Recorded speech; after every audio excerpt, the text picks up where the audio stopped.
गङ्गातरङ्गरमणीयजटाकलापं गौरीनिरन्तरविभूषितवामभागम् नारायणप्रियमनङ्गमदापहारं वाराणसीपुरपतिं भज विश्वनाथम्।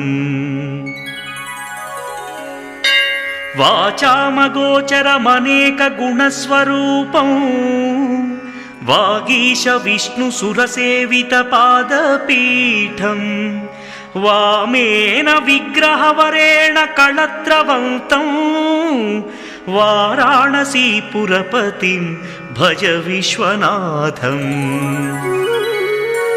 भूताधिपं भुजगभूषणभूषिताङ्गं व्याघ्राजिनाम्बरधरं जटिलं त्रिनेत्रम्।